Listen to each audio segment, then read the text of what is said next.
안녕하십니까. 저는 강남 농법인의 김혜선 고문입니다. 오늘도 정보수 농사님 모시고 좀 저희가 조금 특이한 이 용어인데 단독 심판이라는 과정이 있습니다. 어떤 내용인지 한번 전문가 의견을 들어보도록 하겠습니다. 예, 안녕하십니까. 공인노무사 정봉수입니다. 보통노동위원회에서의 부당해고 구제 신청 사건이나 아니면 징계 사건이 이제 접수가 됐을 때 이제 노동위원회에서는 이제 그 당사자들에게 이제 사건이 접수됐다는 걸 알려주고 각자 주장을 제시하라고 이제 알려줍니다. 그런 다음에 한 60일이 지나면은 심판회의가 열려가지고 그 노사 당사자가 이제 출석하고 공의위원 3명, 근로자위원, 사용자위원 각각 1명 해서 총 5명이 참석한 가운데 1시간 정도 집중적으로 회의를 통해서 이게 정당한 해고인지 부당한 해고인지 이제 결정을 하게 됩니다. 근데 단독 심판이라는 거는 이렇게 노동위원회 사건이 그러니까 제기가 되고 양 당사자가 주장하는 와중에 어떤 당사자가 합의할 가능성이 있으면은 단독 심판 회의가 열립니다. 그러면은 공의의 한 명이 당사자를 불러놓고 서로가 합의한 그 조건을 화해 조서를 작성해서 이제 양 당사자의 의견을 들은 다음에 서로가 합의됐다는 것을 확인해 주는 절차가 바로 단독 심판이라고 합니다. 이 단독 심판이 좀 일반적으로 이렇게 사건이 이제 부당 해고 구제 신청 사건 같이 제기됐을 때 당사자가 주장을 하는 중에 당사자가 서로 연락을 해서 이제 합의가 되면은 서로 합의서를 퇴직 합의서를 작성해 가지고 이 사건을 종료시킬 수 있지만은 왜 단독 심판을 가야 되냐, 이 문제를 굉장히 중요합니다. 그러니까 서로 사인을 하고 서명하고 이제 서로 합의했으니까 합의 취하를 했다 이렇게 하게 되면은 그게 사실 민사적 서로 이제 합의 취한을 하는 성격이 있는데 사실 이런 서로 합의한 내용이 지켜질 것인지 이 부분은 굉장히 미주스입니다.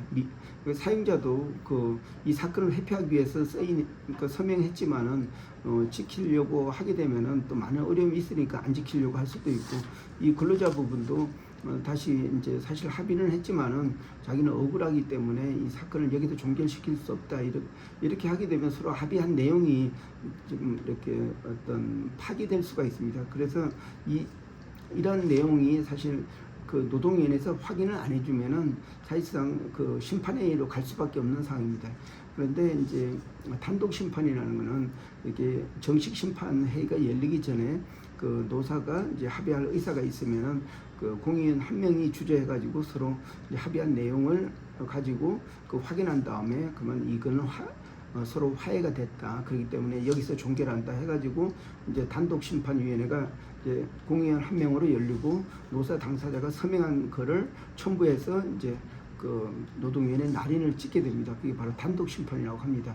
그래서 이제 이거는 결국 화해 조서라는 게 단독 심판위에서 나오는데, 여기에 있는 이 단독 심판 이 결정서는 바로 재판상 화해의 효력이 있습니다. 다시 말해서 재판과 같은 동일한 결과를 가져올 수가 있습니다. 다시 말해서 이거는 확정된 거기 때문에 더 이상 이게 대해 다툴 수 없는 그런 결과를 가져옵니다. 그래서 개인이 이제 서로 합의해서 취한 거는 사실상 어떤 문서적인 의미가 있고 또 당사자가 지키지 않으면 법적인 효과가 없는데 이렇게 단독 심판을 열어가지고 화해 조서를 작성한 거는 바로 재판상 효력을 발생하게 됩니다.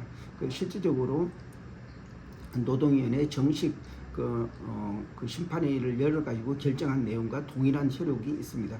근데 단지 이제 이렇게 정식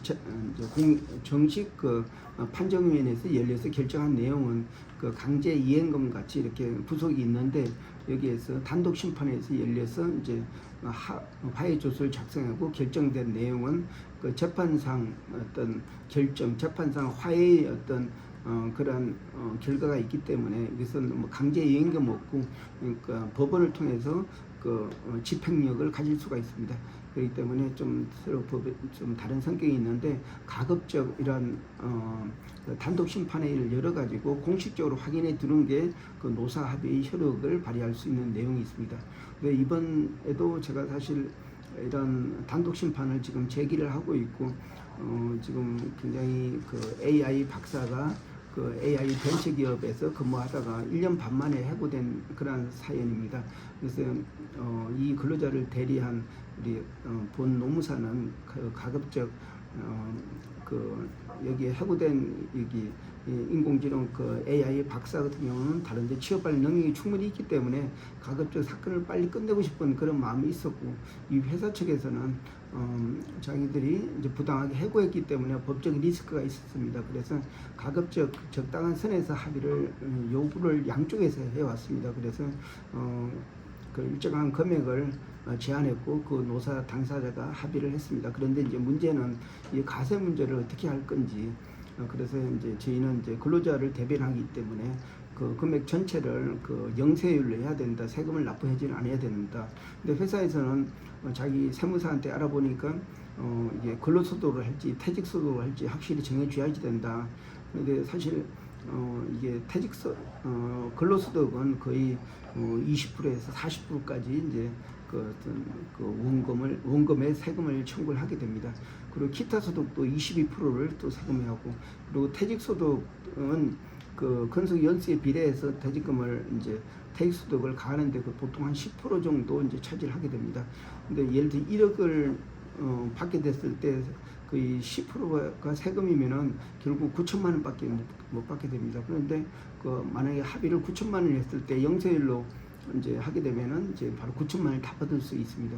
이 영세율을 할 수 있는 거는 사용자가 어떤 신체적으로 고통을 주가지고 어떤 그에 대한 대가로 배상의 기준으로 이제 어떤 합의금을 지급한다 하게 되면은 회사가 잘못한 것에 대해서 이제 보상금을 주는 거기 때문에 그 비과세율로 할 수가 있습니다. 그래서 가급적 그 계약서에 배상금 성격 이렇게 적어 놓으면은 바로 그 영세율로 처리할 수가 있습니다. 그러면 근로자는 적게 합의하더라도 전액을 받기 때문에 거의 만족할 수 있는 수준으로 받을 수가 있습니다. 네, 단독 심판에 대해서 자세히 설명해 주셨는데, 이게 노사 간의 합의를 뭐 해외 같은 경우는 이게 사인을 하고 나면 이게 효력이 발생을 하는데 서로 또 마음이 바뀌어서 이렇게 틀어지는 경우가 많아서 이런 상황이 되는 것 같은데요? 네, 맞습니다. 그렇기 때문에 개인 간의 합의는 사실 합의하고 취하하면은 이 근로자가 마음이 바뀌면 다시 이제 진정을 제기를 할 수가, 그러니까 부당해고 구제 신청을 다시 제기를 할 수가 있습니다. 보통 부당해고 당한 날부터 3개월 이내이기 때문에 한 달 뒤에 또 마음이 바뀌게 되면은 다시 제기를 할 수 있습니다. 그런데 이제 이런 것을 예방하기 위해서 그 단독 심판이라는 게 있습니다. 어느 합의안이 나왔을 때 그냥 본인이 합의해서 끝내는 게 아니고 노동위원회에서 공식 확인을 받는 이런 절차가 바로 화해 조서를 첨부를 한 그 단독 심판 청구서라고 할 수가 있습니다.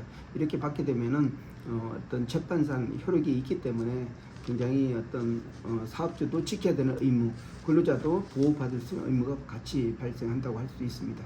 말하자면 솔로몬의 그 판결 같이 제3 이렇게 그 인가단 그 기관에서 판결을 내려주기 때문에 서로 간에 이미 끝났다는 그 결정으로 끝난다는 말씀이죠? 예, 그렇습니다. 그래서 가급적 그 노동위원회에서 화해를 했다고 해가지고 취하는 게 아니고 또 단독 심판을 받아가지고 이제 그 증거로 남기둬야지 그 단독 심판한 그 결과가 바로 재판상 효력을 가질 수가 있습니다.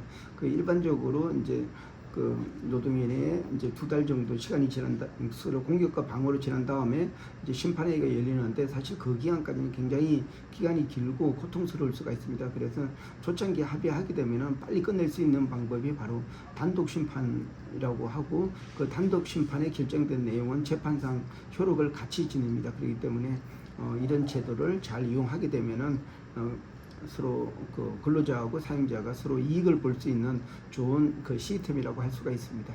네. 그리고 말씀하신 과세 부분도 정확히 알고 이거를 해야만 그 보상받는 사람도 세금을 안 내고 또 정확한 보상을 받을 수 있겠습니다. 네, 맞습니다. 이렇게 그 화해를 하는 과정에도 가세 문제도 발생할 수가 있고, 임금 협상에 대한 내용도 발생할 수 있고, 또 이렇게 화해된 내용의 확정을 받아두는 이런 절차가 필요합니다. 그래서 이런 절차는 상황에 따라서 다양하게 융통성 있게 적용할 수가 있습니다. 그래서 이런 전문가인 그 공인 노무사를 통해서 해결하게 되면 좀 더 부드럽고 좀 더 유리한 유리한 입장에서 이제 화해 아니면 그 단독 심판을 받을 수 있도록 그 저희가 지원해 드릴 수 있습니다. 네, 잘 알겠습니다. 이렇게 상식을 갖고 있으면 더 이상 서로 간에 분쟁이 안 생길 수 있고 또 보상은 보상대로 정당하게 받을 수 있겠습니다. 오늘 말씀 감사합니다. 네, 고맙습니다.